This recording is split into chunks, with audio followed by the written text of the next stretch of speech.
Hello everybody, this is Ernie Delgado. I am the co-founder of Beyond Technology Education, and I will be your presenter today. Quite interesting is the fact that we have attendees from all over the globe today, as far away as Saudi Arabia, Turkey, Brazil, all points across the United States. So welcome all of you. If there's time at the end of the presentation, I will be taking some questions. So if you look on your pane there on the right, there is a section for questions where you could ask, and we'll get to them at the end. But I do want to get into this and briefly just thank our partners, Coursera, educational school app developer, and Paragon Micro, our hardware and networking partner. And I want to talk about technology planning because right now we're talking to people all over the country who are looking for ways to bring technology into their school, but they want to do it in a way that makes sense. And I see a lot of schools trying to go to a one-to-one environment, trying to do bring your own device environments, and a lot of these are great ideas, but maybe not the best place to start. So what we developed, and again, we've been working with schools for over 20 years, helping them bring technology into their schools, and we've developed a model that kind of gives you a place to start. It gives you a time frame, a way to plan that really addresses the 5 major technology planning areas. And yeah, this could be a real complex process, but we've kind of simplified it based on our years of experience and trial and error. And the model that we have developed, I think you'll find is very educationally sound and quite relevant for what's happening today, which is kind of a renaissance really in our schools because of some of the mobile devices that are available. Now, one of the things that we have identified, there's a lot of things as educational leaders that we have control over, and a lot of things we don't have control over, but the one thing, and I wanted to take a moment to point this out, the one common factor that I have found that makes great schools really good, and that's great leaders. And I wanted to point that out because the fact that you are listening in on this information today means that you're looking for answers. You're trying to find better ways of doing things. I want to applaud you for that, because there's a lot of people out there that aren't looking for answers. They're just kind of just jumping into this head first without asking questions, making just going with the fads of the day. And what I'm showing you is a model that makes sense. And the reason why is there's a couple things that are happening that really make this important. The first is the fact that technology is exploding. Now, the fact that your students are using technology is not the big news. The big news is that the fastest growing group of users are adults ages 36 to 65. Now, I say this, but why is this critical? Why is this important for you? Well, think about it. This is a big percentage of your classroom teachers. They are in this age range, and they are using technology. They have the smartphones. They have the tablets and iPads. They have digital television at home. What I'm finding is happening is they're accessing technology in their personal lives. So now there's a tremendous opportunity to bridge the gap and to get these teachers excited about using technology in the classroom. And this isn't really happening fast enough. And so there needs to be some assistance, but this is the bottleneck.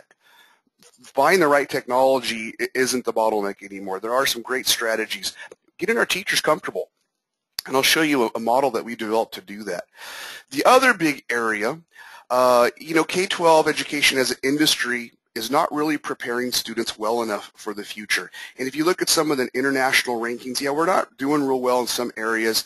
And this is a concern to business and industry because what we feel is, yes, the opportunity for technology to improve the teaching and learning process is evident. I mean, there's no denying the power available there. Those teachable moments are available with technology in the environment. But at the same time, we can be preparing our students for the future, giving them the tools, the skill sets, the abilities to be able to use these technologies as they grow in their educational careers and their professional lives. And this is an important aspect because technology is not stopping for anybody.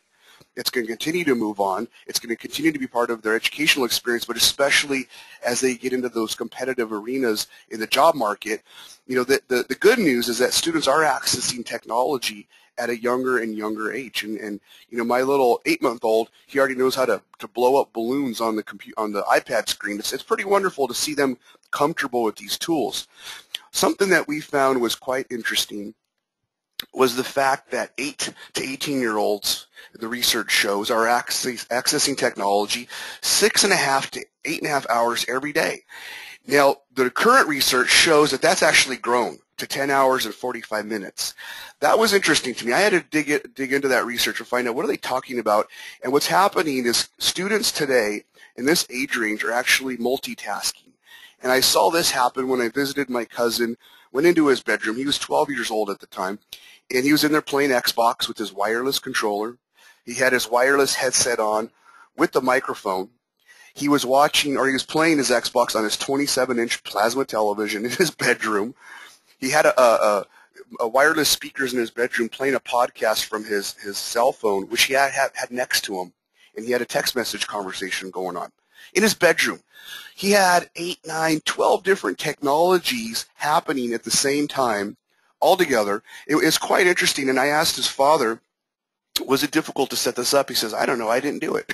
He set it up himself. This is the environments that our children, our students have access to in their bedrooms oftentimes, in their homes. So a lot of times we do them a disservice by not giving them the tools that they're already using on a daily basis to communicate. There's strategies and ways to do that. Now, interesting to note that, and you may have already noticed, that this whole technology freight train is not slowing down for any of us.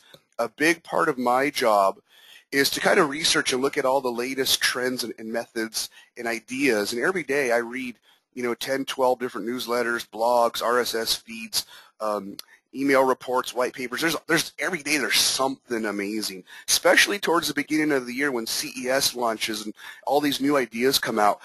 But the fact of the matter is there's every day something amazing that would definitely impact the quality of teaching in your classrooms. So we need to develop a plan that allows these great ideas to trickle down into the classroom. You cannot expect your classroom teachers to be in charge of this information collection and adaptation into their curriculum. That's just a lot to ask for most teachers. Some of them are really into this. They've called them rock stars in the past, and those really high-level teachers, they love this. But that's usually a small percentage, maximum 10% on a campus. How about the other 90%? How are they going to get this information? How can we get this trickle-down effect? Well, the right plan will do that. And if we look at a school, and I'll tell you, in my 20-plus years of doing this, I have not come across the perfect school, believe it or not. And if you think you have a perfect school, let me know. But every school has issues. If it's budgets, enrollments for some of you, two of the areas that we could definitely impact in a very positive way that will make this planning process simplified. One's working with your teachers, and one is working with your curriculum. These are two areas that you need to focus on when planning, and research shows if you let these pieces fall through the cracks, all the technology in the world is going to make no difference whatsoever. So let's talk about your teachers. We already identified they're using technology in their own personal lives. They have their Facebooks. They have their Pinterest boards. They do stuff. Most of them, they're using these tools. They just need that little bridge into the classroom. The research has also shown that upwards of 93 to 96% of classrooms in America have access to computers with internet access. So, 10 years ago, 15 years ago, the big bottleneck was, well, we don't have access to technology. No, the research shows most of you already have the access. And we also know the research proves that if you train your teachers, and the language that is used in the research is using simulations and applications, not games, folks, not games, but if you use simulations and applications, those trained teachers will then produce higher achieving students. So the question we should ask ourselves as educators, the K-12 industry as a whole, if all of this is known, why have we not figured out how to use technology effectively in our classrooms? And the simple truth of it is that there's no model. There's no one way of doing this. There's no idea or model or guide that we could point to as a universal group and say that's how we should do it. Math, science, language arts, they kind of all have their standards and they have their methods, and there's models that are effective that have been tried and true and tested over the years, but technology kind of is all over the place. And if I were to visit 100 schools, I would see 100 different ways that technology is being used, and unfortunately most of those ways are not good, not producing higher achieving students. So what we've done, we've kind of identified what we like to call the ultimate truths when it comes to technology integration for your school. And we call it the swim grid, and we're going to get into that. But one of the first things I want to share with you is something we call the 3 C's. Again, simple bites of information that you could share with your staff, with your families as you're planning. But you could have all the technology in the world, but if your teachers don't have the 3 C's, confidence, competence, and content, well, that technology is not going to really help them much. So we really focus on these areas because confidence comes from training. There's no way around this. You need to develop a thorough training program. Obviously, that's one of the 5 areas. Competence comes from modeling and seeing how this works, having the chance to see how this technology should work in the classroom. And then the big key is content, having that roadmap to success where this iPad or this laptop or this thin client computer and all these great tools available on the internet and on the hard drives, how do these tools work within my 3rd grade classroom or my 9th grade science class or whatever it is I teach as a teacher? That missing link, we call it the last mile in education, the bridge between the technology and the curriculum so that we're all on the same page. Now, I'll spend a little time on this because content for most connected teachers means they go out on the internet. They might have a personal learning network they've developed, and they find some resources, and they do some keyword searches, and they'll find these random lesson plans, and then they'll figure out how to bring that random lesson plan in their classroom. But usually they're high level that they can figure this out. Usually it takes a lot of effort. For the average teacher, that is just overwhelming. To go find a random lesson and then figure out how to fit it into their classroom is asking a lot. Sometimes, in the model that we suggest, is start with your teacher's existing lesson plans. What are you teaching during this time period in your classroom, for science, math, language, arts, and let's integrate technology into that. Because the teacher's going to have way more acceptance level because they see their fingerprints all over that lesson plan. It's their lesson. It's what they've been teaching for the last 5, 10, 20 years, and now you're just kind of redeveloping that with technology. You're going to get much better buy-in, but that's the trick. How do we develop that systematic method to do that? Now, as educators, sometimes, especially if you're a principal or a leader of some sort, you have to look at your teachers. And I don't use this data. This shouldn't be, in stone. This is just a starting point. But if you look at your teachers, if you look at the millennials, the younger group of teachers, the research shows that they actually say that technology is the #1 unique identifier for them. What makes them special and different? Almost 25% of them say technology. Now look at your Generation X, which is another big percentage of your teachers. Technology is also #1, but at a much lower percentage. And then look at your veteran teachers. These are great teachers, but technology is not even on their radar. Work ethic is. So it's important to understand when you're trying to bring in a technology initiative, your teachers are looking at this problem with completely different eyeballs, from completely different perspectives, with completely different goals and objectives on how to use this or apply this. And it's important to understand that. And again, this isn't in stone. This is kind of just a place to start. You should really do some type of assessment to find out what they know about technology, to really get down to the bottom of things. But at the end of the day, these teachers, they do have the ability to figure it out within these group levels. You just have to kind of apply the training and resources, kind of understanding what their reality is, and try to find common ground amongst the 3 groups. And I'll also say this before I move on.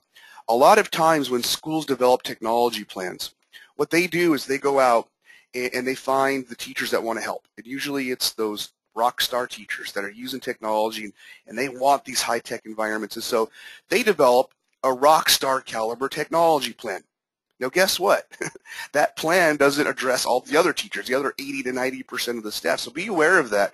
When doing technology planning, make sure that all levels of your teachers are involved, because at the end of the day, they're all going to have to be part of it, and you want to make sure that they all have some type of say in how it's delivered and developed.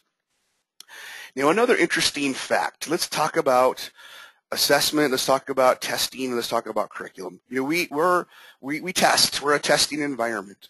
There's different things we do, standardized testing, to identify the quality of education and how we're doing and how we can measure ourselves. There's no way of getting around that. But the interesting thing to note about what we test, a lot of those skills are skills that can be outsourced and are being outsourced overseas to other countries. So at the end of the day, we ask ourselves, you know, using the standards-based outlines that we have available, the Common Core, the state standards, all the different things we do, are we really trying to prepare our students to be really good test takers, well-educated burger flippers, or do we want to make sure that they have the skill sets, the abilities, the tools to be effective and to be competitive, because they're not competing against kids across the street or down the road or in the town over. They are competing against kids all over the world. It is a much different environment today when it comes to getting a job, especially high-tech careers. Other countries are doing a superior job. You know, I might be exaggerating, but in many cases doing a superior job of preparing kids for the future. So look at this list of growing occupations. This was done actually in 2009. What were the fastest growing occupations? If you take a look at this list, what does it take? What skill sets does it take to be successful? Well, here's a subset of those skills. Complex problem solving, yes. Collaboration, yes. Use of technology and applications, yes.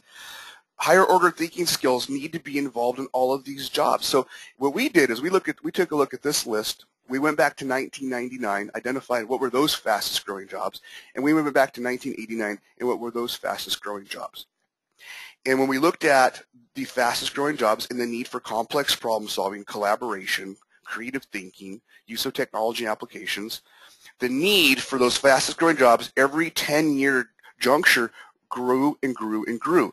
So if you follow those data points and you look at 2019, do we think that the need for those skill sets is going to go down, or is it going to increase? Well, we're smart people. We know that technology is not going anywhere. It's only going to become more part of the fabric of our lives. How are we, as stewards of these lives, as educators and leaders, what are we doing to prepare them for this future that will require all these different skill sets? Well, this is part of the plan. And again, what I mentioned is not just should we be teaching the abilities to be successful today in school. That's the priority. But what are we doing to make sure they're prepared for the future? Now let me get into one more area before I get into the actual model. This was a research report done by IBM. And I pause here because I ask you to think back to the 80s when IBM ruled technology. They invented the PC. They invented so many things. But if you remember their image, they were generally males. Generally, they wore navy suits with red ties, black wingtips, and they kind of all looked alike. Very consistent environment.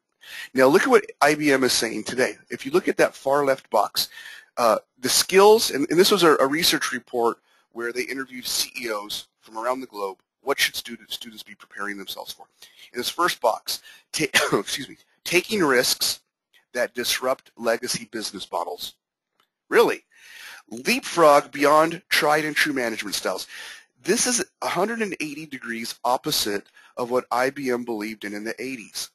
And if you think about it, that's the student that's usually in the principal's office because they're not following the tried and true management style of the classroom. They're off all over the place. They're thinking different. They're being different, looking at new ways. Well, that's actually a skill set that may really benefit them in the future. The other area in the middle, reinventing customer relationships. Interesting to note, it's no longer the objective for most companies to buy advertising space on the Super Bowl and just get known around the globe. That's not what they do anymore. The main objective is for them to get you to like their Facebook page, for you to join their Twitter feed, for you to subscribe to their digital newsletter, be part of their tribe, part of their community, and understand them. Now, the socialization of our world is on a pace that is unprecedented. And education is also falling in line with this socialization concept. Students know this. That's not going away. The third area, and I thought this was really fascinating, and if I really drill down into this research, one of the most alarming, I shouldn't say alarming, one of the biggest ideas that came out of this research, it said that we live in a very complex world that is only going to get more complex. So the question is, how are we preparing our students for that environment? What are we doing? This is the challenge. This is the question we must ask ourselves. Do you have a model that doesn't just focus on stuff? You know, how many devices can I get in the hands of students today with the most bandwidth? That some schools, that's their technology planning. Stuff, bandwidth. And you need to be thinking about your staff. It's not about stuff, it's about staff. So what we do is we partner with schools and we apply these ultimate truths that we've learned about. Read this quote real quick by Steve Jobs.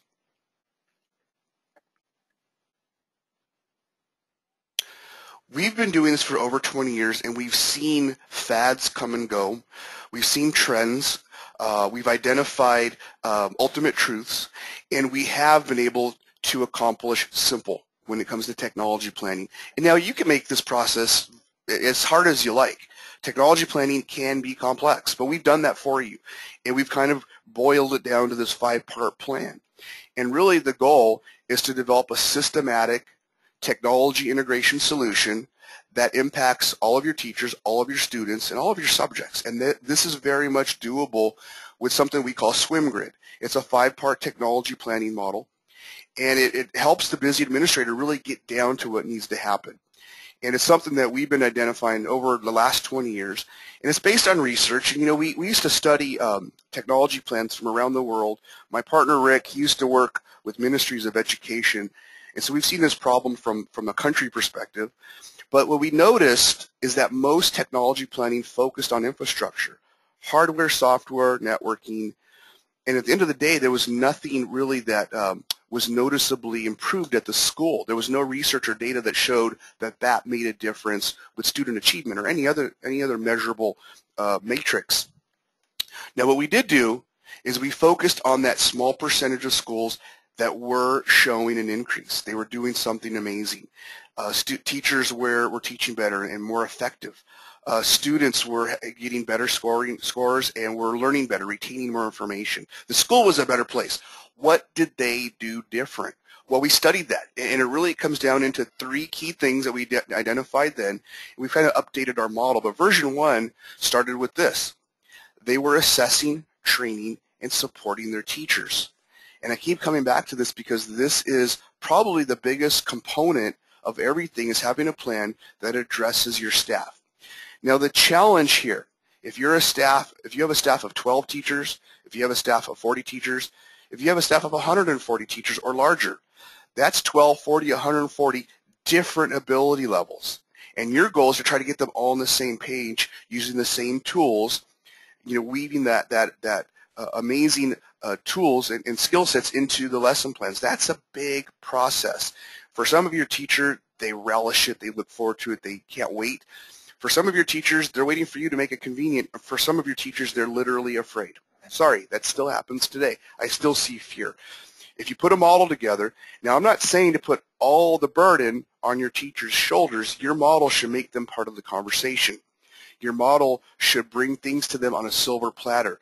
Your model should make this simple, easy, convenient, because teachers are busy people, especially your non-technical teachers. This is something that is beyond them. You need to make it simple, and you make it effective and relevant. The second thing those schools were doing is they were training their students. Yes, they were making sure students had the basics, understood the basic tools, and not just assumed that they would figure it out. Gave them basic skills. Now, there's a big debate between how much time you spend doing basic skills versus how much time you integrate technology into classroom curriculum. There should be a balance there somewhere between both. Now, obviously, training students is the easiest part of this whole plan. They don't know a world without technology.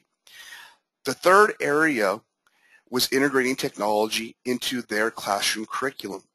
Now, what makes this a very important area, I'm not saying to go to the internet and find random projects and bring them into the classroom. I'm saying start with your existing lesson plans. What are you teaching today at your school? Your teachers will appreciate it if you're starting from something they're familiar with. instead of bringing something new. If you bring in something new, that's something they have to figure out how to fit into their classroom. That generally doesn't work for most teachers. For some of them, they want new, but for most of them, bring something interesting into what they already know. And I'll show you a couple models on how we do that. Now, one of the areas, or I should say one of the groups you should be aware of, and I'm sure you are, is ISTE. ISTE has developed the NETS standards, NETS for teachers and NETS for students. And that's a great place to start, because what we feel is if you train your teachers in those 10 major areas, and then you train your students in the same 9 areas, and then you integrate those same tools into your lesson plans, everyone's speaking the same language. Everyone has comfort and ability to use the same tools. This makes your life easier. Just that one thing. Focus on the same technology areas. Don't be teaching different people different things. Let's all speak the same language. Excuse me. All right, let's talk about a couple philosophical facts, and I'll show you some samples of the model. I keep coming back to the 3 C's. At the top of the level, we need to make sure your teachers have confidence, competence, and content. That they have these 3 C's, technology will make a difference at your school. Now, this doesn't happen overnight. A one-day in-service is not your answer. I'm going to repeat that later in the presentation because I want that to resonate. You need to look at a 2 to 4 year timeline. For most schools, it's 3 to 4 years to get a critical mass of your staff up to the level you need them to be at. Now, I mention that because a lot of schools, day one, it's bringing an iPad or bringing a laptop for every student. That's not step 1. That is step 20 or 30. So you need to have a plan in place to prepare for that. Now, in our 3C environment, when you're developing custom content developed on your existing lesson plans, now you could provide those 21st century learning opportunities, those Web 2.0 tools can now be woven into the curriculum. You could do project-based learning. That's what technology lends itself. And this is the value. This is the, we all talk about the teachable moment. Technology, and I think that's why we're all here, it gets the attention of the students. It gets them excited. It gives them creative opportunities to make and develop and actually be in charge of their own learning in a lot of ways. This is the level we want to get to, and this model provides that opportunity, and it provides a way for your advanced teachers to do it quickly and your beginner teachers to ramp up slowly over time. But when done correctly, this model provides what we call an organic approach, meaning your curriculum should drive your technology purchases. Now, I say that even though this rarely happens out there. I see a lot of build it and they will come environments. Let's put in these mobile carts all over the school, all these wireless hotspots, make sure the bandwidth is there, give them a budget for apps, and let's let them at it. And for some of your teachers, that's perfect. For most of your teachers, they have no idea what to do. Now, the other model I see very successfully or very unsuccessfully happening, but very popular, is the one-to-one model. And there are some prominent vendors out there. Their main goal is to put a tablet or laptop in the hands of every one of your students. That's a great idea, but again, not step 1. If you do this right, if you train your teachers, if you provide those coaching opportunities where they can model and see this, if you integrate technology into your lesson plans, over time your teacher is going to say, hey, we have all this content, we're confident, we're competent, we need more access. That is where this model thrives. It gives that opportunity to happen. Instead of forcing it, it happens more naturally. And it all revolves around this simple technology method. And again, a simple plan is a plan that can easily be communicated to your staff and your families, and a simple plan is a plan you implement. And I mention this because I go to so many schools and I ask, do you have a technology plan? And a lot of schools do. Most of them do. And it's this big, thick document that was made by several subcommittees. It's all dusty because no one looks at it, and it's too complicated.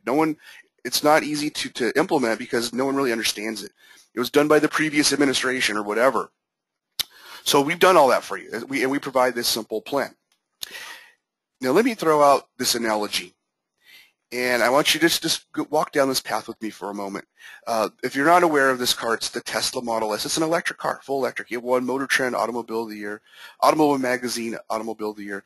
It's pretty hot. Now imagine tomorrow morning you woke up, you went into your garage, and in there was parked a brand new Tesla Model S, the state of the art in automotive technology today. And then imagine that you open your garage door and there's no road. In fact, you don't know how to drive, and there's no electricity in the car. You can't even play the radio. It's basically just a bunch of metal. It's useless.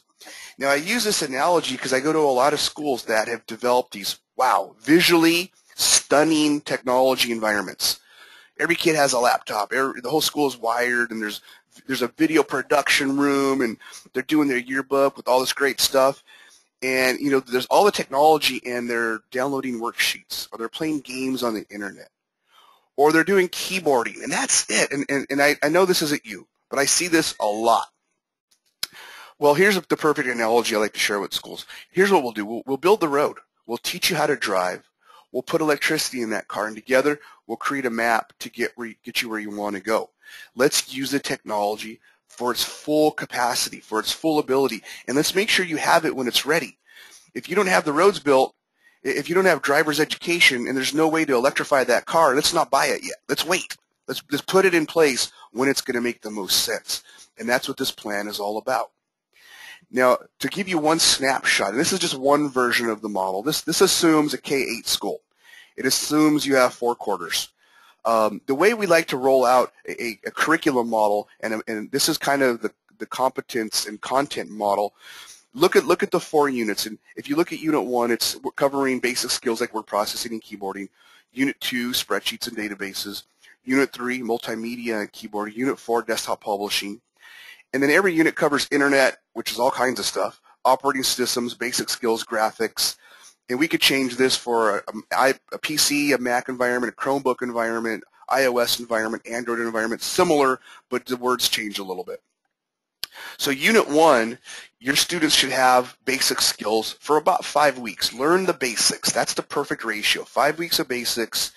And then the other 3 weeks, they should be accessing some kind of integrated lesson. Now, the way this model works is during that 5-week period when your students are getting, you know, a weekly, some kind of basic technology experience, that is when your classroom teachers should be meeting with the specialist and talking about integrating their lesson. Now, some of your teachers have the ability to do this. Most of them do not. Most schools have maybe a person or two that could start this process out. Some of them don't have anybody, so you might have to partner with someone that has the ability to do this. But integrating a lesson plan, so week 6, when the students come to the computer lab, or when they're using their device in their classroom, or when that mobile cart rolls into their room, or they're using the thin clients in the back of the room as stations, whatever the model, week 6, 7, and 8 should be classroom content being taught with that technology. So again, follow the model, 5 weeks basic skills. Each of those teachers in this model, 9 of them, K through 8th grade, identify a classroom subject, and we weave technology into those lesson plans. So week 6, it's the technology being demonstrated to that classroom teacher through their lesson plan. 9th week should be an assessment. Unit 2, we do it again. It's a different set of technology skills being integrated. In this case, we're talking to the teachers a second time. What are you teaching in your classroom week 6, 7, and 8? We get 9 more classroom curriculum ideas, and we integrate another 3-week unit. Unit 3, Unit 4. So in this model, in one school year, 3, 6, 9, 12 weeks of the 36 weeks is custom integrated content that the teachers were part of the development, but someone else had to actually do the heavy lifting for them. Now, over time, they could do it by themselves, but in the beginning, you should have a specialist in charge of this integration development process. Now, if we do this model for 3 years, let's say we're in the year 2017. All of your teachers would have gone some kind of basic training. They all would have been to a technology experience with their classroom 36 times per year, and they would have been part of developing 3, 6, 9, 12 weeks year 1, 12 weeks year 2, 12 weeks year 3. In this model, after 3 years, there's 36 weeks of custom content developed for every grade level. And there was a specialist that actually delivered this lesson, a computer teacher, a technology coordinator, someone that modeled the competence phase of this process. So if you follow me, after 3 years, confidence, competence, content, check, check, check. They've been to a weekly experience or a class with their students. They've been developing and watching their lesson plans being integrated for 3 years, and all this stuff is there. The how, why, where, when has been answered. And this is that organic approach I mentioned. After this process takes place and your teachers have been through the iteration, multiple times, they get it. Now they're ready for mobile carts to come to their classroom. Now they're ready for a student to have a device that's in the classroom. The roadmap has been built. The foundation is there, and you have now developed a technology school. And this is based on all those technology plans that we've been identifying over the years. So if you look at this swim grid model, what are those 5 parts? Well, the teachers is the critical part, making sure that they're trained, comfortable, and again, it's not a one-day in-service. It happens over a school year or 2. Your students need to have the basic skills. They need to understand what are the major tools that they're going to be accessing, and then those tools need to be woven into the lesson plans, into your curriculum. That's step 3. And someone has to be in charge of that process, because most of your teachers are not able to integrate their lesson plans. As this plan moves on, your infrastructure will go from a lab or a simple rolling lab or computers or a simple station model. It can move into where every student has a device. That's the goal long term. And then the 5th area is the project management, customer service, quality control, and assessments to make sure all these pieces happen at the right time. So if you look at this over a 4-year period, as you address your teachers, you want to make sure they're trained with computers, but they're also trained in tablet and iPad environments. Those are going to be, those 2 worlds are merging, but right now they're different. And don't look at them at the same, because they are different. Computers are different from iPads and tablets, and there should be different levels of training and support. The assessment tells you where you're starting at and also gives you data, so when you do a post-assessment, you can show the growth in your teachers' abilities. This plan also addresses your curriculum. Now, we feel over time, especially if you're running a high school kids shouldn't be learning technology. They should know it by then, but there's a way to graduate into that over time. And then obviously integrating your lesson plans should happen every year. The content piece is critical. If you do that, then you're giving these lessons to your teachers on a silver platter. They shouldn't, integrating themselves should be challenging, but if they have all these templates developed, it makes it much easier for them. And then there's infrastructure, and this is the million-dollar question. The goal or the question is, where do you want to be in 4 years? Where should your school be? And now you're working towards that. And then there's the whole project management aspect. And how do we make sure at some point in time we are tapping into the power that is available with technology? And there's lots of tools. As I mentioned earlier, every day there's a new tool. How do we make sure your teachers are ready for those tools?